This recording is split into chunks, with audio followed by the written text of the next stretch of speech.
Welcome to the Conversations That Matter podcast. My name is John Harris. If you're looking for something lighthearted, today is not the day. I do have a podcast dropping Thursday morning, which is a discussion with Josh Summer from the Summercast on dating and marriage. We're going to share our stories and whatever advice we have for that whole dating, courtship, marriage, relationship. So yeah, I mean, that's more lighthearted. That's more fun to talk about. But this podcast is not that. This podcast, I'm going to be hitting some things a little harder. And we're going to talk a little bit about Beth Moore. She has pretty much, in my opinion, come out as egalitarian. Her egalitarian stripes are showing. And then we're going to talk about the churches. And what I mean by church, I should qualify that. Some big evangelical leaders, some popular preachers and so forth, ministry leaders, parachurch leaders, and their reaction to this government overreach. And I know I've hit this before. I'm going to hit it maybe harder in this episode and show you some things, including how I think many evangelicals, including many institutions like Fuller Theological, Christianity Today, etc., have been taken in by a Chinese Marxist propaganda line. And they're carrying the water for the Chinese Communist Party, whether they realize it or not. I'm going to give you some of that evidence and share an article with you at the end of the video, and you can judge for yourself. But it's crazy times we're living in. So first up, on the social justice front, we have Beth Moore. Now, I did not think the story I'm about to share with you was really all that significant, because let's face it, over the past year, Beth Moore has made a habit of publicly accepting, receiving invitations to preach at various churches, colleges, and she does so publicly, and she said this, she's admitted this, to irk Reformed brothers, meaning those who actually believe that the office of the pastor and the role of preaching is reserved for men. She publicly posts about preaching at various places to irk them, and she enjoys it, or else she wouldn't do it. So that's what Beth Moore has been doing, and I just thought, well, Southern Baptist Convention bigwigs don't care enough about this to do anything, because let's face it, in the SBC, the criticism, the pressure, it all flows in one direction. If you're a conservative, if you're the Conservative Baptist Network, if you're Tom Askell and Founders Ministries, if you're someone who's concerned about what's happening at Southwestern in regards to Bobby Lopez being fired because he speaks out against homosexuality, and he does so actually consistently, biblically, that not just homosexual actions, but homosexual desires are sinful. He gets fired for it. If you're someone who thinks that maybe hiring Karen Swallow Prior at Southeastern isn't a good idea, and you're going to be publicly vocal about that, you will receive criticism. If you have any kind of following, you will be criticized. I've been criticized, very much so. I'm going to share more about that probably in my next video, but all that to say, we know which direction the criticism flows in. It does not reach liberals. In fact, by and large, liberals are protected in the Southern Baptist Convention. And Beth Moore has been one of these liberals. Now, I think it was about a year ago now, Al Mohler, without mentioning Beth Moore, started to kind of criticize something that she was saying. She was quoting Roy Honeycutt, who had advocated some basically egalitarian viewpoints, and Albert Mohler made a Twitter post where he said that I never thought I'd see the day, essentially, that Honeycutt would be coming back, and Southern Baptists would be going back to where they were before the conservative resurgence. And that was a really good moment for Al Mohler, but there's been about 6 or 7 moments since then, probably more than that, where he's basically slammed conservatives or defended liberals. And so it's kind of like, where are you? For the past year, Beth Moore has been doing this, and you haven't said a thing. And she's one of the most popular figures in the Southern Baptist life. She's got almost 1 million followers on Twitter. Now, we all know this. If you've been paying attention, at least, if you're concerned in the least about the leftward drift of the Southern Baptist Convention, you know about all this. So I thought, not a big deal, this story. But it actually does happen to kind of be a big deal. And the reason is because this puts soft complementarians in a spot. Let me explain to you. I'm going to first share with you the story, and then I'm going to explain why it puts them in a spot. So Beth Moore says, it is April 14th, by the way, on Twitter. Got to get something off my chest. Don't let... Twitter's the best place to do that, right? Just to get it off your chest. Don't go to your journal and privately write it down. You got to go to Twitter. So just getting this off her chest. Don't let churches disregarding social distancing tell you it's all about faith. Now, I'm not sure who she's talking about here, but I'm going to assume that there's some churches out there that are saying the Lord has commanded us to meet. We're not supposed to forsake the assembly of the saints. We need the full spectrum of gifts as outlined in 1 Corinthians chapter 12, represented in a physical way. We need the one another's to be able to be performed. We need the sacraments or ordinances, depending on your tradition. We need those to be administered with right authority. I mean, this is part of what makes for a church. You learn this in ecclesiology class, or at least at one time you did. Accountability is necessary. Church discipline's part of the functioning of a church. We can't do all these things if we're not meeting physically, and the Lord has commanded us to. So, out of faith, we're going to, and I haven't heard of any churches doing this irresponsibly. I'm sure they probably exist, but the ones I've heard about, we're going to do so responsibly. We're going to do so while usually going above and beyond the CDC guidelines for social distancing. Certainly, way more caution is practiced in these churches than at your local Walmart or your Lowe's or your liquor store, or if Planned Parenthood's open, I'm sure, Planned Parenthood. All these places that are open. And churches, I would say, from my experience, from what I've seen, are probably the most cautious about meeting. Now, that being said, Beth Moore is saying, don't let those churches tell you it's all about faith. It takes more faith to trust Jesus to build his church, despite empty sanctuaries, to sustain churches financially and bring people back who've broken the habit of going. Really? Really? So, think about this for a minute. Financially, everyone's getting hurt. Just about. I mean, unless you're a big corporation who has been favored by the elites because you're essential, and the mom and pop stores that are being completely ravaged by the status of being non-essential. Unless you're in that position, you're an Amazon, a Walmart, or some big grocery store of some kind, you're being hurt big time right now. And churches, whether they meet or not, are going to feel the brunt of that. Meeting doesn't magically make money appear necessarily. I don't know, maybe it helps a little. I guess it could, but the bottom line is you're being hurt no matter what if the people in your congregation don't have jobs and aren't making money. I mean, unless every single person in your congregation works at Walmart, then you're probably being hurt, or for the government or something, some essential industry. So she's saying that it takes faith to not meet because you have, basically it's a financial thing. And then to try to bring people back after breaking the habit, that's just so hard. It takes faith. I don't know. Compare the two. Does it take more faith to buck the trend of the rest of the entire society and say, I'm going to submit to the Constitution of my state, and I'm going to do so responsibly, and I know I'm going to take probably a lot of public criticism for it and possibly be arrested or fined for my stand? Or does it take more faith to just go along with what everyone else is doing, accept the government loan under the CARES Act, and just not to make any waves? I mean, which takes more faith? But Beth Moore apparently thinks it takes more faith to just not make waves and go along with everyone else. So this is where the real story comes in. That was just the preliminary. I had to get something off my chest, just like Beth Moore. So I wanted to address that. Now, Lisa Saunders, or I guess it's Saunders is how it's pronounced, she responds to this. She says, I assume my new and first pastorate on Easter Sunday. Now stop. What she's saying, she's not saying I'm preaching on Easter Sunday. I happen to have a gig preaching somewhere. I'm filling the pulpit for a week. That's not what she's saying. She's saying, and she's doing this with a capital P, pastorate. I assume my new and first pastorate on Easter Sunday. So not a seasoned woman pastor, someone who literally, this is her first time, and she is entering the role for the first time of being a woman pastor.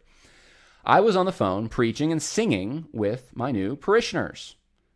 I thanked these dear people for trusting me to shepherd them. Capital S, shepherding them. That's beyond preaching for a Sunday. That's taking the full role that is given to elders. Shepherd. I'm now busily seeking God's wisdom on shepherding from afar. It's daunting, but there's grace.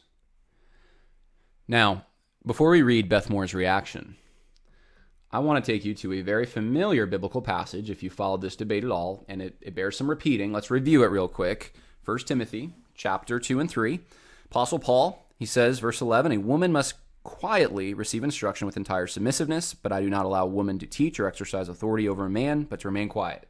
Must mean cultural, right? This isn't an actual rule that's in effect today. This was during Paul's time. Well, the next verse, verse 13 says, "For it was Adam who was first created, and then Eve." And then he says, "But it was not Adam who was deceived, but the woman who was deceived fell into transgression." He's saying this is a creative norm. He's saying this goes back to Adam and Eve. When I'm talking, it's nothing new. This is nothing new I'm sharing. This goes back to creation, Adam and Eve. And the context is the very next chapter about overseers and deacons, church leadership. And the male pronoun is used over and over in this. If a man does not know how to manage his own household, how will he take care of the church of God? Verse 5. Verse 8, deacons likewise must be men of dignity. Verse 10, these men must be first tested. Verse 12, deacons must be husbands. I know there's some confusion in our culture today about what gender a husband is, but in Paul's time, there was no confusion about this. Husbands were men. There is a passage in verse 11. It says, "Women must likewise be dignified, not malicious, gossips, but temperate, faithful in all things." And there's questions about, is there another role, a role for women, being a deaconess maybe, perhaps? And the reality is, if there is a role for women, that in this passage, it is a separate role from the role that is given to men, because we see the male pronouns all over the place. So in the context of church leadership and being an elder, being a deacon, men are the ones that are designated for that role, according to the Apostle Paul in 1 Timothy. And there's many other passages we can go to, but that's the one that often gets quoted. Now, I want to read for you what Beth Moore has to say in response to Lisa Saunders receiving her first pastorate and shepherding. "Thank God there is no limit to his grace. I had to take a few minutes last night and mourn what may never be again, and steady myself for the blessings ahead. These are new ministry days, Lisa, and he who calls us knows exactly how to equip us." Now, the significant part, the difference in this particular interaction, the difference between this and the other things Beth Moore has said is, in this particular interaction, she affirms the calling, not just to preach one Sunday, but an actual calling, a position, an office of Lisa Saunders in receiving and accepting her first pastorate, which involves shepherding, not just preaching. And she's encouraging her with, hey, God called you to it. He'll provide. He'll give you the grace for it. That's what she's doing. Now, why is this significant? Well, it's significant for this reason. I'm going to show you what the Baptist Faith and Message has to say about this. Baptist Faith and Message 2000, and I'll just read for you the relevant portion. It's under number 6, the church. It says, "While both men and women are gifted for service in the church, the office of pastor is limited to men as qualified by the scriptures." Now, this has been the debate thus far. This has been what Beth Moore has been able to, this is why she's been able to function in the way she has while preaching at various places and not raising as many eyebrows perhaps as it should be raising. There is a position called soft complementarianism, and there's a range within this position. I don't agree. I think it's a synthesis between egalitarianism and complementarianism. It's basically some kind of a neutral, not even neutral is the word. It's a compromised position, but it is compromised. That's why I don't like it. I don't think it reflects biblical truth at all. And I usually bring up, and I'll bring it up this time, Danny Akin's probably a little more on the harder end of this soft complementarian perspective, but he's a soft complementarian, and he likes to tout that he believes in the Danvers statement, and he believes in the Baptist Faith and Message 2000, and he's rock-ribbed, I guess, conservative because of these statements. But he also says he wants a more kinder and gentler complementarianism. Those words, and I've shown you, I've cataloged it on this podcast, how this has affected even students at the seminary. They know what's going on. They know this is a new thing. This isn't something that was happening in the 80s and before that. This is new. This is a kinder, softer complementarianism, which, in Danny Akin's own words, which you can find, I've talked about it on this podcast. I think A.D. Robles and I did a whole podcast where we on complementarianism. And the last part of it, I think we examined one of Danny Akin's lectures on this. But Danny Akin says, yeah, I'd have Lottie Moon preach. That's fine. I'd have a woman come preach for a Sunday. But the role, the office of pastor, no, that's reserved for men.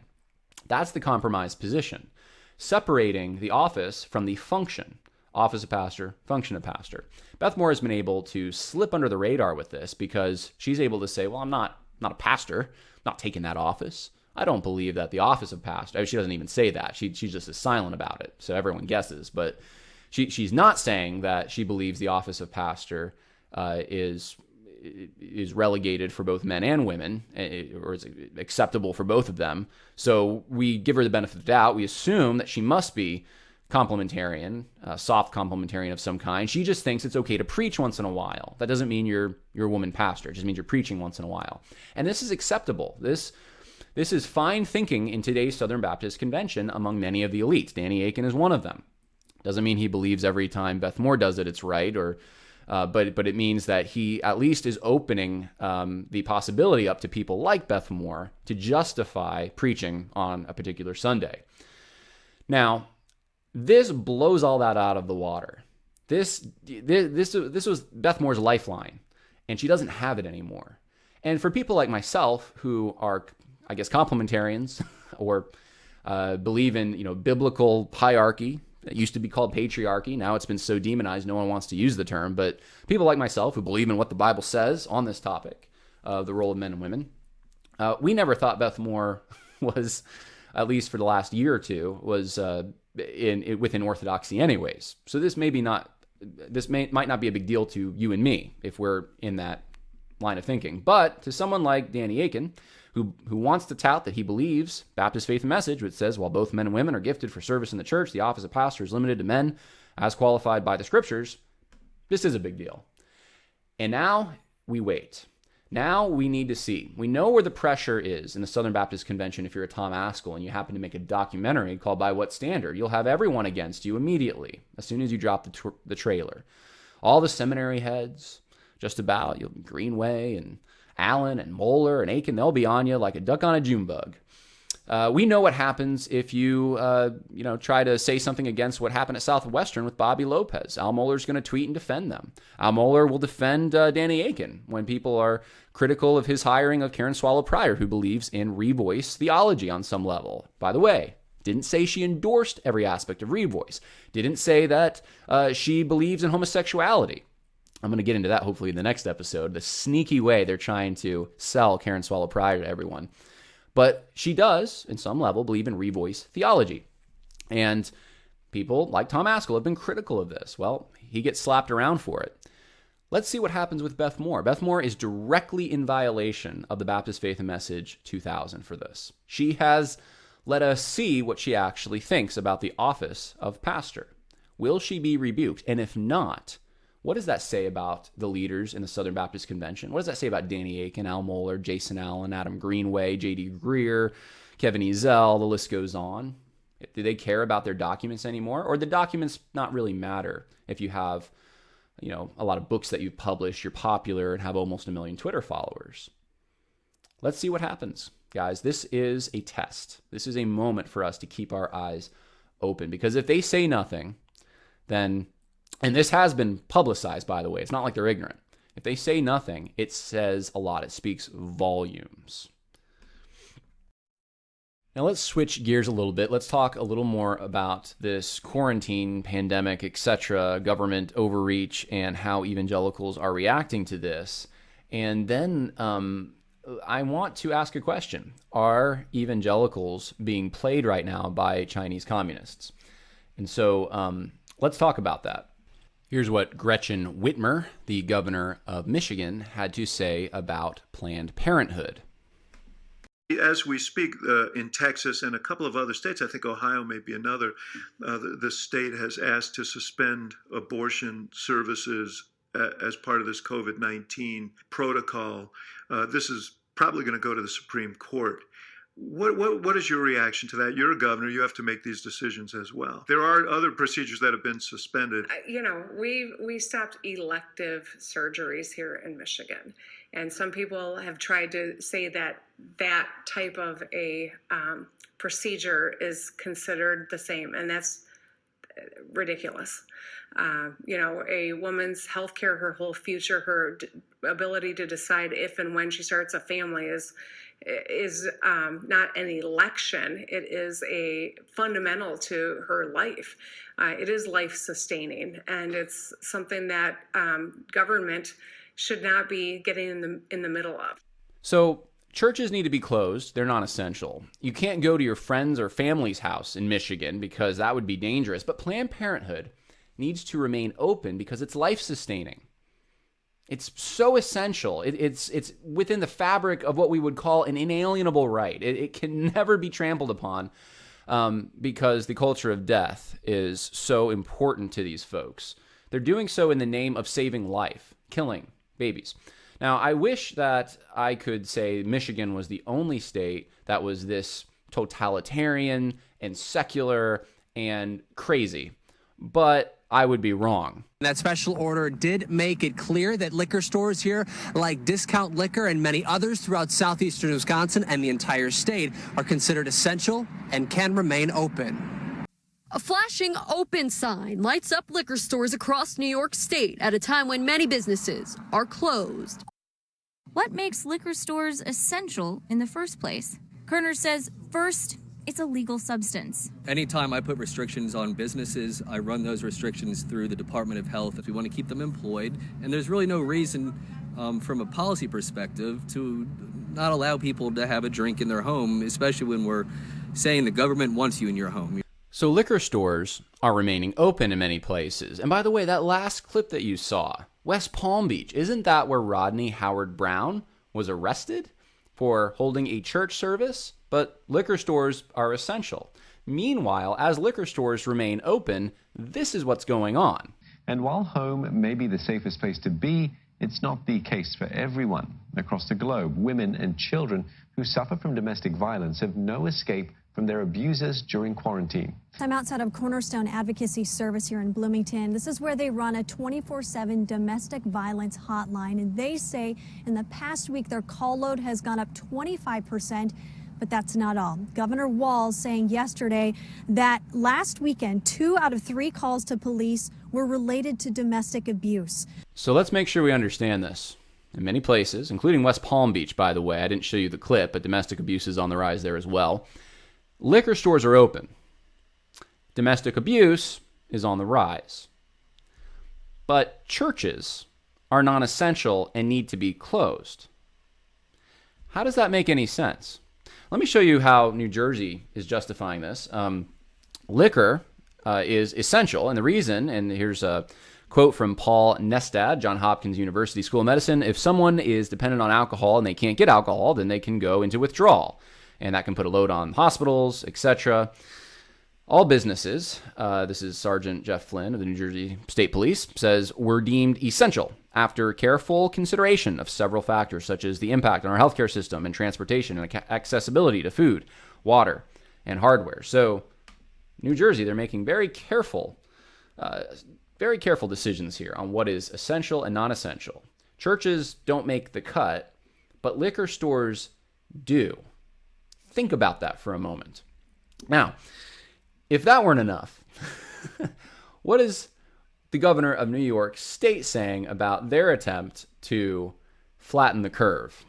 Our behavior has stopped the spread of the virus. God did not stop the spread of the virus. So to review, many states have kept their Planned Parenthood facilities open as essential. Governor of Michigan says it's life-changing. That's why. It's essential because it's life-saving is what she said, actually. Life-saving. Number 2, many states are keeping liquor stores open as essential because of the public health crisis that would ensue if they didn't. However, domestic abuse is up and liquor stores are open. Doesn't seem like a great combination, but churches closed. You can't go to those. Those aren't essential. Those don't address, I guess, the public health issue like alcohol does. And some people think, apparently, some municipalities, that, well, it's not in the purview of the state or the magistrate in their local municipality to crack down on liquor stores because it's something that people can have in their home. I guess that's the standard. But you can't gather at your home to worship the Lord in many places. I mean, this is kind of what we're seeing out there. And it's amazing to me. And then we have the governor of New York.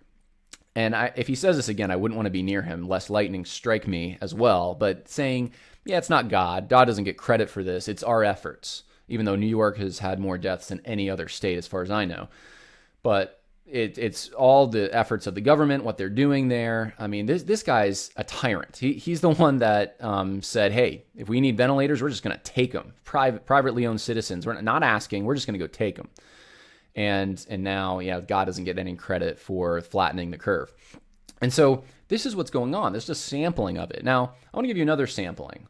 How is Big Eva responding? How are Christians responding to this? Now, there's some encouraging things in little pockets in different areas. Like I think recently I heard that pastor in Mississippi whose congregation was ticketed and fined for attending the service will sue the local municipality who did that.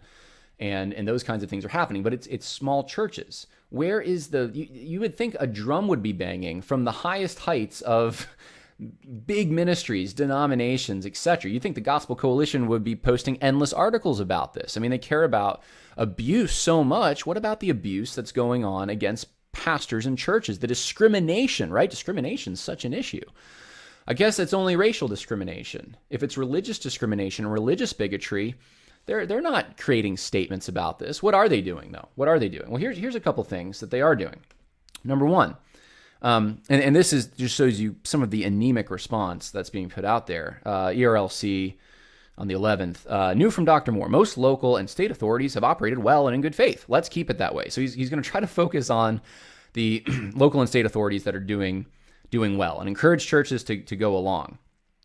Okay. Explainer. Here's the most aggressive they've gotten. Department of Justice statement of interest regarding religious freedom case in Mississippi. ERLC will continue to monitor and engage these situations. So this is the situation in Mississippi where you had people showing up at a drive-in church and getting ticketed for it.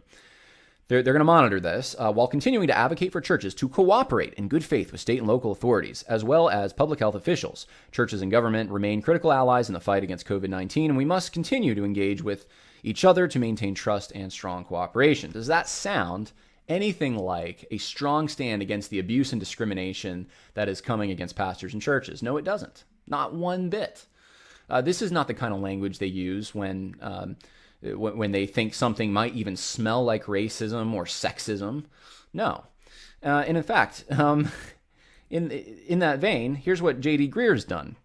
J.D. Greer has launched in this pandemic the Church Cares website. We believe every church must be equipped to respond well in the initial stages of learning about instances of sexual, physical, or emotional abuse. This is why we created Becoming a Church That Cares Well for the Abused. They have a 12-lesson program. Rachel Denhollander is helping out with it, so forth, and so on. Context, guys. What's going on around you? And this is where you're going to put your time and effort. This is the president of the Southern Baptist Convention. This is what his efforts are being put into right now. Not the obvious discrimination and bigotry against churches that are in his own denomination. It's amazing. Amazing. And to soften the blow of not being able to go to church, I saw this. This is from David Platt's church, McLean Bible. And they sponsored this, which means they paid money to have this advertised. Literally, they actually want people, this is what they want people to see on social media. This is from their Instagram. 10 benefits of going to church online for Easter. If you've ever been curious about church or why we celebrate Easter, tomorrow is your chance. So this is going out, I'm assuming, to non-Christians. Hey, if you've been curious about us, now you can tune in to a live stream. Number 1, there's no commute. Number 2, get the closest parking spot. Number 3, no small talk. Number 4, your church and your restaurant for brunch. Lunch or dinner afterwards is the same place. Number 5, refill your coffee anytime. 6, keep wearing your sweatpants if you want. 7, if you show up late, you can rewind back to the beginning. 8, sing as loud as you want. 9, get to have the pastor over to your house. 10, connect with others in a season of social distancing. Now, this would be funny in a sense if it was a conversation perhaps between believers, like, I don't know, like in a small group or on the phone, like, hey, you know, look at how, even then it's not that funny to me, to be honest with you, but I could see it potentially being funny to someone. But you're literally talking about a situation in which liquor stores and abortion clinics can remain open.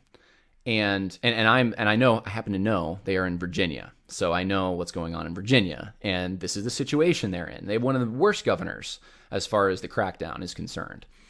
You have that going on. Churches are not essential. Churches can't meet. Distancing guidelines and so forth and so on. So this is what's happening. Grocery stores are petri dishes. I mean, I live in the same state. And this is what they want to put out there, especially for non-Christians to see. It's like, hey, look, it's convenient. It's the seeker-sensitive thing. Yeah, wear your sweatpants. Don't have to find a parking space. Don't have to, go through all that small talk. Because that's so terrible, apparently, having to talk to Christians in small talk. And you can just get your bird's eye view. You can be a fly on the wall. You can see what's going on inside our church. Don't you want to see it? We're going to be doing a live stream. So, hey, the live stream is good. This is a good scenario. Ignore those other things. I've seen this a lot, and I could give you countless examples of it, but how often have you heard this phrase? And here's a bunch of churches that are pushing it. The church isn't the building, it's the people, right? Here's some other examples of it. Church is the people, it's not a building. Number of churches trying to advertise that, hey, here's one, I'll read it. Legacy North's Quiet Sanctuary is a great reminder that the church isn't a building, it's the people. We can't wait to worship with you this Sunday at 9 a.m. Worship with you online, of course. Now, look, I'm not against pastors doing an online stream. I mean, churches I've gone to now, for most of them have, the last few years, have some kind of an online stream to accompany their regular physical service anyways, for those who are sick or to keep a record. So there's reasons for it. But that being said, to promote this as the ideal, and to trot out this false dichotomy that church isn't building, church is people, as if those are the two options. No, the church is the gathered assembly. If you're talking about a local church, not the universal church, right? There's the universal church, everyone who's saved. But the gathered assembly, the local church, means they get together. And in Western culture, that's happened in a building. And the building is generally the most prominent structure in the town. It used to be. That's how the Puritans, when they came here, that's how they set up their town. It was all centered on the church. That's why steeples are the highest thing in the town, most prominent. You have church bells that go off to remind everyone. Usually there's a hymn. I have one down the street from me here. It's very nice. I hear hymns all day when, as each hour passes. The Muslims have sort of a version of this that they still do in Muslim countries where they have the call to prayer. Well, it wasn't like in Western countries, in Christian civilization, it wasn't like that. We had churches that were prominent that you could see and then you could hear with church bells.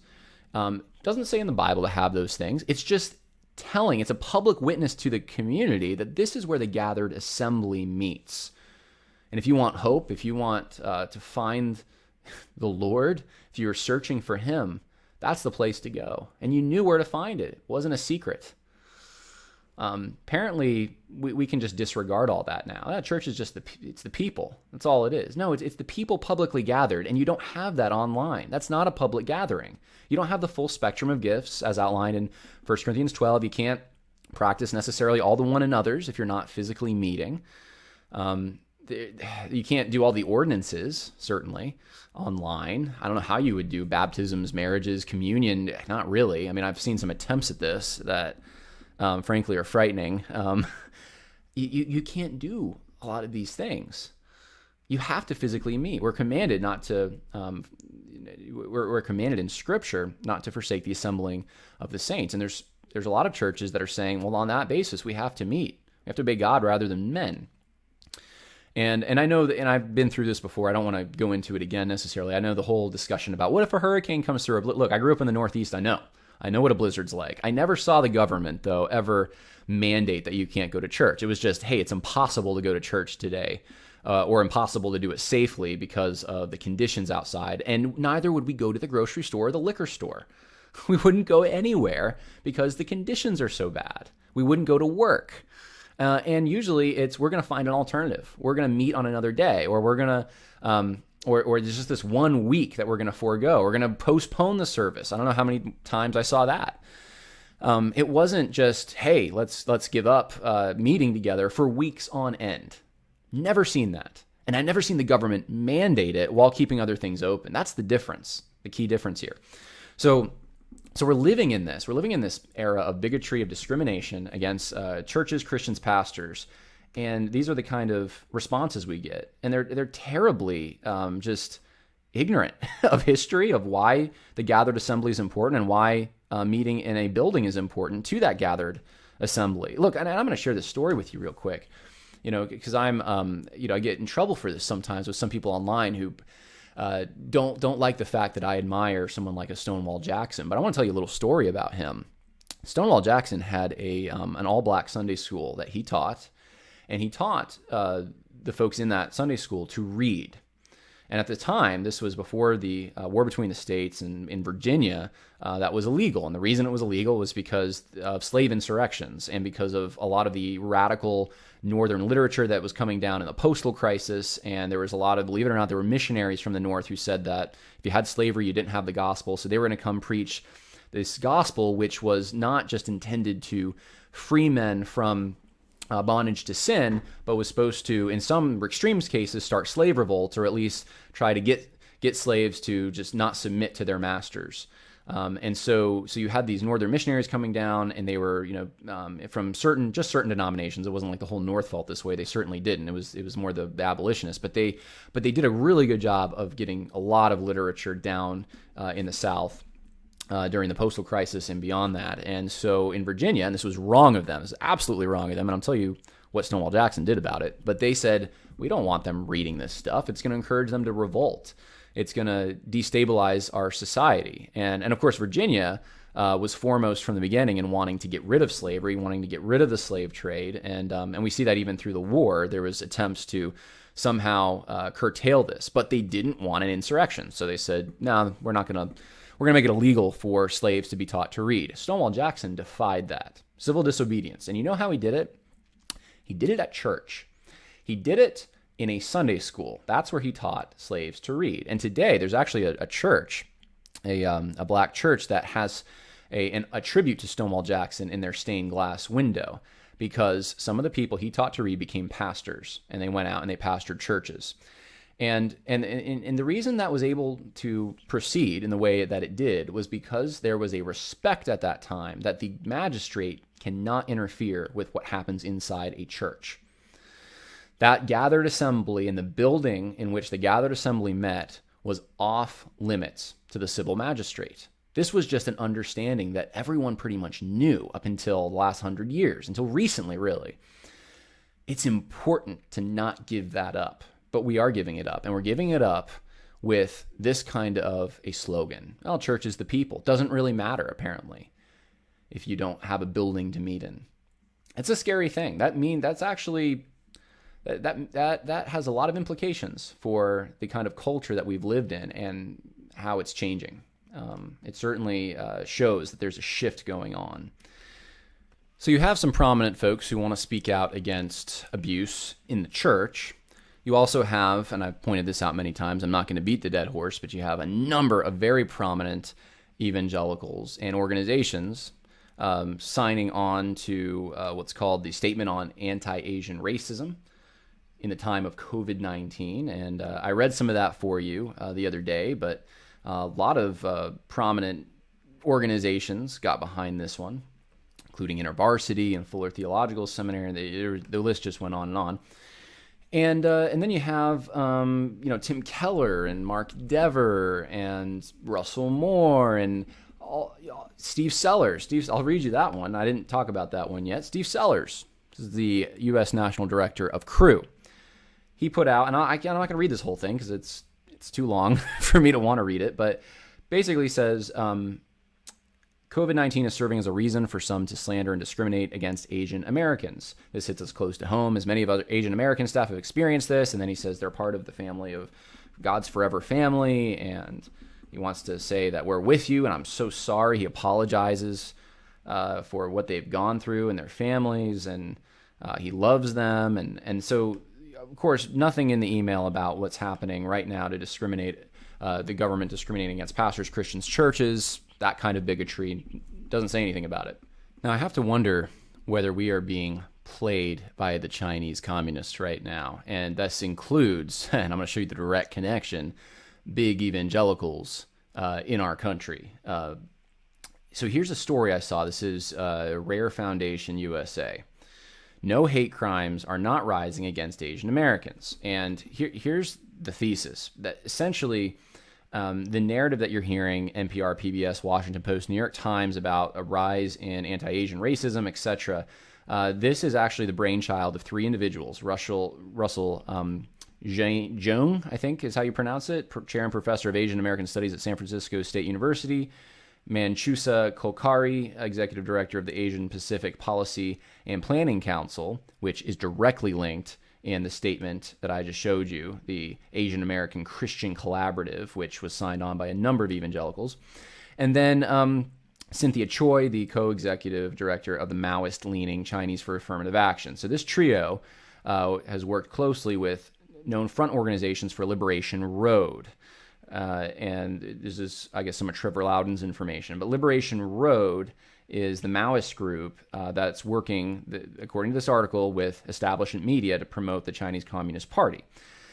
Now, here's what they're doing. They have a Stop AAPI hate tool, and here it is, right on, I'll show you, this is the website that I was just talking about, the Statement on Anti-Asian Racism in the Time of COVID-19. You can scroll down, you can see all their promotional materials. You can go to the signers here, About Us, Meet the Collaborative. Actually, I want to go to signers. So here's institutional endorsements. So if we go down, you start seeing Princeton Theological Seminary, InterVarsity, Christian Fellowship, National Association of Evangelicals, Christianity Today. The list goes on and on. Different colleges, there's World Relief. I mean, it's Biologos. It's everyone and every, not even just leftist, but just mainstream evangelical, we would think, or what used to be mainstream evangelical sources are represented here. And if we go to some of the signatories, I mean, look, it's a long, long list once it loads here. You have a lot of the 70s guys, Ron Sider, Richard Mao, Jim Wallace have all signed it. But look, there's Thabiti Annabwile right there. We have Jamar Tisby. We have Matt Chandler right there. Tish Harrison Warren, I've talked about her. Issa McCauley. And I've gone over some of this before, but I want to emphasize it again, because if we go to the area on this website where it says submit an incident report, prominently on the top, submit an incident report, what does it link us to? There it is. A3PCON, Asia Pacific Policy and Planning Council. And you can click on that and you can submit your report. Now let's go back to this story. It's the same exact organization that this article is saying is that a communist front group started to create this narrative of anti-Asian racism. And of course, here they give some examples. A guy came behind me, called out, hey, as I turned around. He started spraying me with Lysol and called me all sorts of names. So these are the kind of things that are being reported here. Of course, there's no, we don't have actual footage necessarily. It's people's stories. And so this article, I'm going to link this in the info section if you want to go and read it, but it connects all the dots for how, I guess, Chinese communists are promoting this narrative and want to promote this narrative, and how it benefits them. So if that's true, and you can go read it for yourself, then we have prominent evangelicals right now essentially carrying the water for communist Marxists. And I want to remind you, communist Marxists, they are the ones that allowed this commercial to go out in China.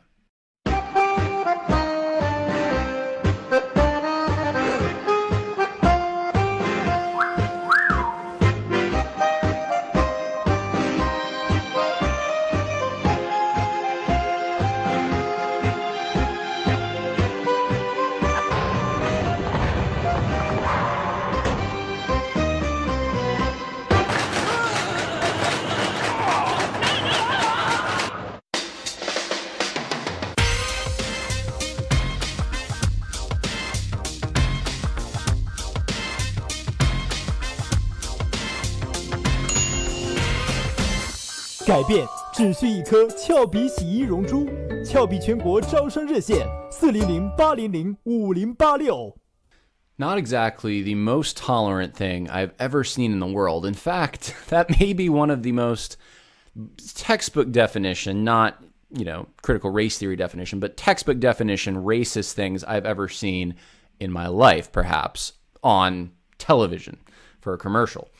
And this is the same country that this just happened in. This headline, Yahoo News, McDonald's apologizes after restaurant in China bans black people. April 17th, 3 days ago, this story came out. McDonald's came under fire this week after one of its branches in China displayed a sign saying that black people are not allowed to enter. And it has the notice, and I just have to wonder why these evangelicals, these prominent evangelicals, why do they hate black people so much? I mean, they're carrying the water for an organization that is in bed and a front group for Chinese Marxists. And those are the same Marxists who are allowing that kind of a commercial and, allowing McDonald's to discriminate blatantly against African Americans. And I know that there's no partnership that we can have with evil if you want to be in the evangelical world. I mean, if it even smells a little bit, if you sniff it, it's slightly racist, even could potentially be racist. There's no way that you can actually get into any partnership with that organization, because that would make you racist, unless they're communists, apparently. So I'll let you check out that article, and you can do what you want with that. But all that to say, we've got a vacuum right now in leadership, and I was talking to someone the other day about this. It's hard if you're a pastor and you feel isolated and alone in this.